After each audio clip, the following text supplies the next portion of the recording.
नमस्कार। आज हम बात करते हैं demographic and biological factors of social change, अर्थात प्राणी शास्त्रीय एवं जनसंख्यात्मक कारकों के बारे में। सामाजिक परिवर्तन के कई दिनों के लेक्चर्स के बाद आज हम उनके कारकों के बारे में बातचीत करते हैं। जब बात आती है सामाजिक परिवर्तन की, तो सामाजिक परिवर्तन में विशेष रूप से हम जनसंख्या की बात करते हैं, अर्थात जनसंख्या के बढ़ने की बात करते हैं। हम जैविकी कारकों की बात करते हैं, क्योंकि जब सामाजिक परिवर्तन में विशेष रूप से समाज की बात की जाती है तो वहाँ पर हम संख्या की बात करते हैं। संख्या का अधिक होना या कम होना परिवर्तन को इंगित करता है, चाहे वो प्राणियों की संख्या की बात हो, चाहे वो मनुष्य समाज की बात हो। यानी अगर हम जानवरों की बात भी करते हैं या वनस्पतियों की बात भी करते हैं, तो उसका अधिक होना या कम होना दोनों ही परिवर्तन को इंगित करता है। दोनों ही स्थितियों में परिवर्तन दिखाई पड़ता है। जिन समाजों में मनुष्य या जनसंख्या ज़्यादा है मनुष्य समाज की, वहाँ पर भी परिवर्तन ज़्यादा दिखाई देते हैं। जहाँ लगातार कम होती जा रही है, वहाँ पर भी हमको परिवर्तन दिखाई पड़ता है। इसलिए हम सबसे पहले जनसंख्यात्मक और जैविकी कारकों पे बात करते हैं। जो पशु, पक्षी, कीट पतंगे, वनस्पति और मनुष्य सभी सम्मिलित किए जा सकते हैं, अर्थात जैविकी कारकों में हम इन सभी को सम्मिलित करते हैं। मनुष्य अपने समाज व संस्कृति के अनुरूप पशु पक्षियों व वनस्पतियों का उपयोग करता है। जो मनुष्य समाज है, जैसा उसको ज़रूरत पड़ती है उसके हिसाब से वो पशुओं का पशुपालन करता है, साथ में वनस्पतियों का उपयोग करता है और अपने अनुरूप उसको आगे ले जाता है। हमारे पर्यावरण में कुछ ऐसे हानिकारक तत्व भी हैं, जैसे कीड़े मकोड़े, मच्छर, सांप, बिच्छू आदि, जिससे सुरक्षित रहने के लिए मनुष्य को प्रयास करना पड़ता है।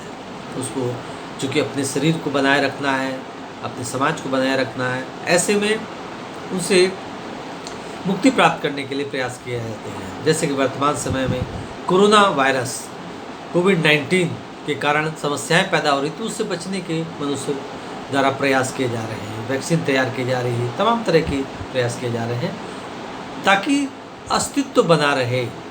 किसी भी समाज में यदि ये हानिकारक जीव या तत्व बढ़ जाते हैं तो समस्याएं पैदा होती हैं, जैसे कि वर्तमान समय में दिखाई पड़ रही है। क्योंकि वो उनसे मुक्ति प्राप्त करना, उनको समाप्त करना भी मनुष्य समाज के लिए अति आवश्यक है। ये भी सामाजिक परिवर्तन का एक अहम हिस्सा है। और साथ में उपयोगी जो खाद्य पदार्थ हैं जिनका उपयोग कर सकता है व्यक्ति, जीवों का अभाव भी हो जाता है तो भी समस्या पैदा होती है। खासकर अगर हम बात करें जो खाने पीने की चीज़ें हैं, अगर उनमें लगातार कमी होती रहती है, यानी खेती यानी उत्पादन कम होता है, साथ में बहुत सारे जीव जो उपयोगी जीव हैं जिनका पशुपालन किया जाता है, वो लगातार अगर कम होते रहते हैं तो उससे भी समस्या पैदा होती है। इसका भी प्रयास करता है व्यक्ति, समाज, कि वो ख़त्म ना हो या उनकी संख्या कम ना हो, इसका भी प्रयास किया जाता है। प्राणीशास्त्रीय प्रक्रिया के बारे में अगर हम डार्विन की बात करते हैं, तो डार्विन का विशेष मानना है कि प्राणीशास्त्रीय कारक ही मुख्य कारक है सामाजिक परिवर्तन का, अर्थात जैविकी कारक को ही हम वो मुख्य मानते हैं। यही बात पेरेटो साहब कहते हैं, जब किसी समाज में प्राणीशास्त्रीय दृष्टि से श्रेष्ठ लोग रहते हैं तो वो समाज प्रगति करता है। मतलब पेरेटो साहब भी इस बात का समर्थन करते हैं।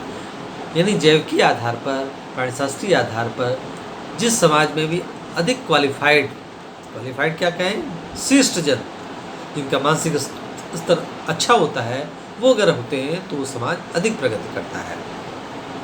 प्राणीशास्त्रीय प्रक्रिया के रूप में हम मानवीय प्रजनन, उर्वरता, मृत्यु दर, आप्रवास, जनसंख्या घनत्व आदि का सामाजिक परिवर्तन पर प्रभाव देखते हैं। हम ये देखते हैं कि अगर प्रजनन की दर अधिक है, साथ में अगर मृत्यु दर अधिक है, आप्रवास अधिक है, जनसंख्या घनत्व अधिक है, तो इन सब का प्रभाव सामाजिक परिवर्तन पर पड़ता है।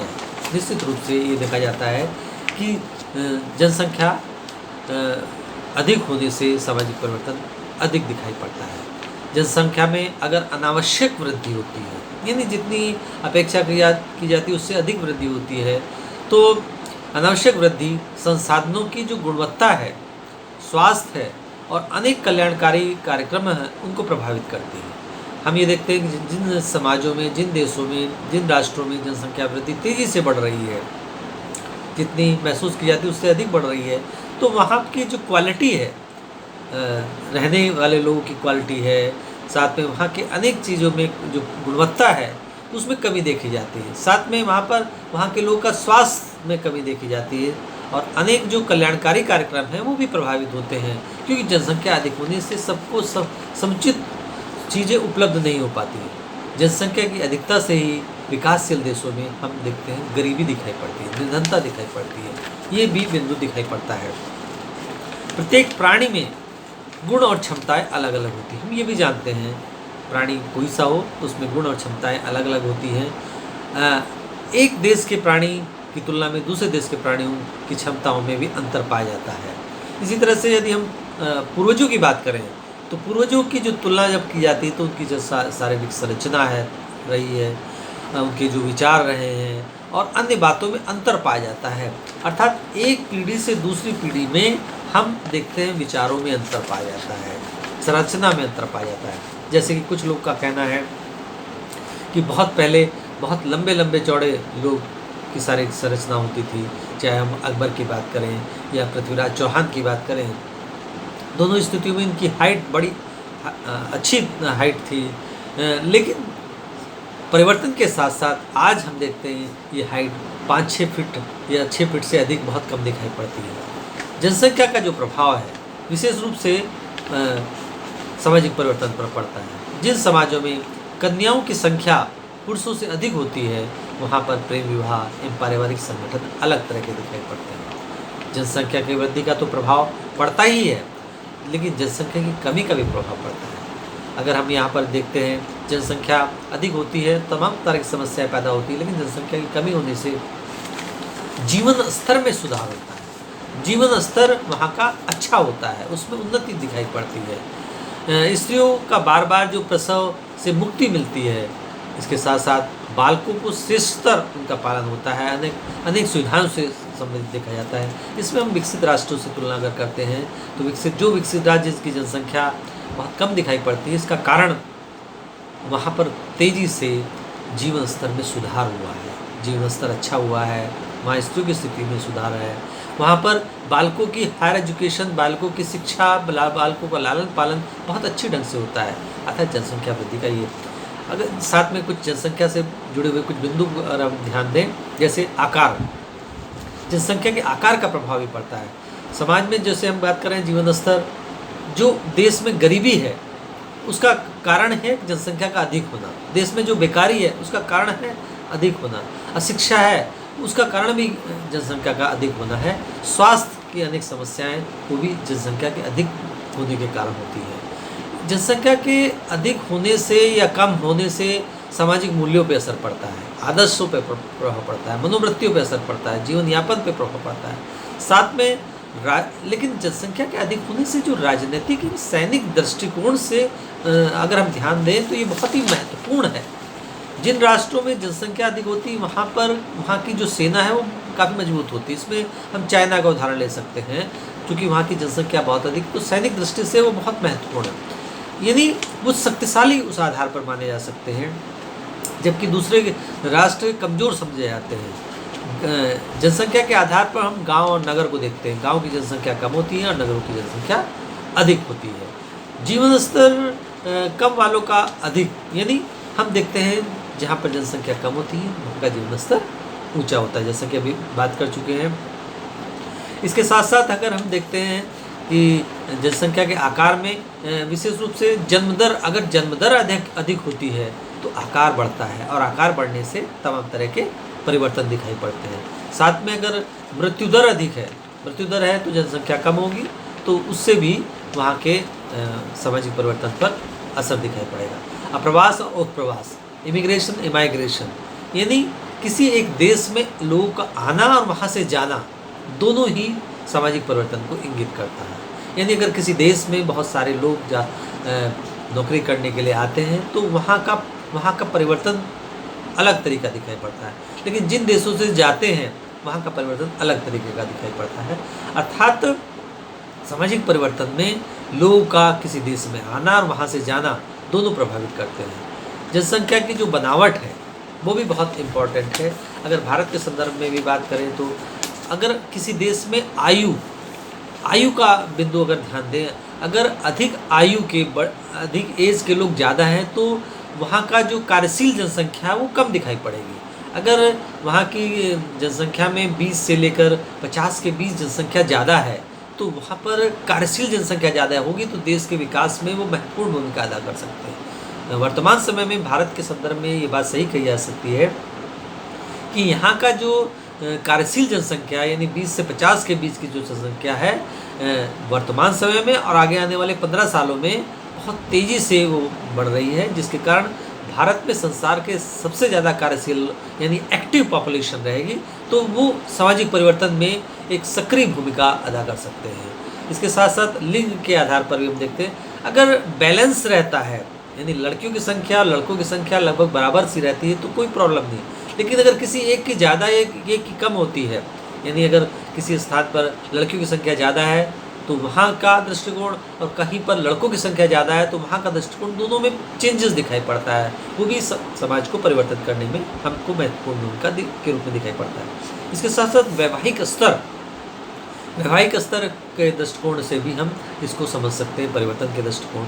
जिन समाजों में लेट मैरिज होती है वहाँ का परिवर्तन अलग तरीका होता है, जहाँ पर छोटी छोटी एज में मैरिज की जाती है वहाँ पर हम परिवर्तन अलग तरीका का दिखाई पड़ता है। अगर हम अल्पविकसित राष्ट्रों की बात करते हैं तो वहाँ का जो वैवाहिक स्तर है वो छोटी एज में मैरिज करना है, जिसके कारण अनेक तरह की समस्याएँ पैदा होती हैं। लेकिन अगर एक निश्चित एज पर मैरिज कर दी जाती है तो वहाँ का जो चेंज है वो सकारात्मक होता है, और बहुत अधिक एज पर भी एक अलग तरह का दृष्टिकोण दिखाई पड़ता है। जनसंख्या के अगर हम आर्थिक पक्ष पर ध्यान देते हैं, आर्थिक दृष्टिकोण पर ध्यान देते हैं तो जनसंख्या बढ़ने से जनशक्ति तो बढ़ती है, लेकिन जनशक्ति की बढ़ने के साथ साथ जनशक्ति के उपभोग के लिए भी तो चीज़ें चाहिए ना। ऐसे में जनशक्ति बढ़ने के साथ साथ सस्ते मजदूर तो मिल जाएंगे, उत्पादन अच्छी तरह से हो जाएगा, लेकिन उत्पादन ज़्यादा चाहिए ना ज़्यादा जनसंख्या के लिए। इस तरह से आर्थिक कारक बहुत महत्वपूर्ण है। जनसंख्या की वृद्धि के कारण तमाम तरह की दूसरे परिवर्तन भी दिखाई पड़ते हैं। कभी कभी इससे समस्याएं पैदा होती है, जैसे हम कह सकते हैं भारत के संदर्भ में, चाइना के संदर्भ में सस्ते मजदूर तो मिल जाते हैं, लेकिन सस्ते मजदूर के चक्कर में जो संख्या बढ़ती है वो उपभोग भी तो करती है ना।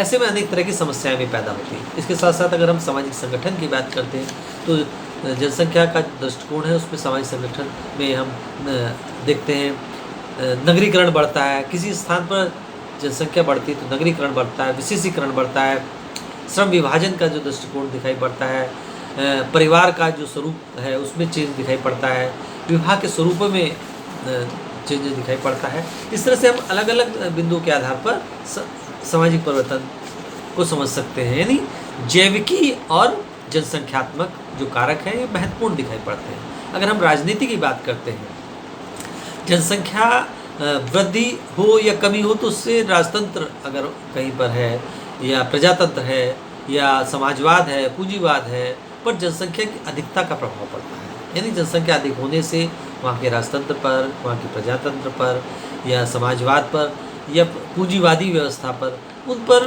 प्रभाव पड़ता है।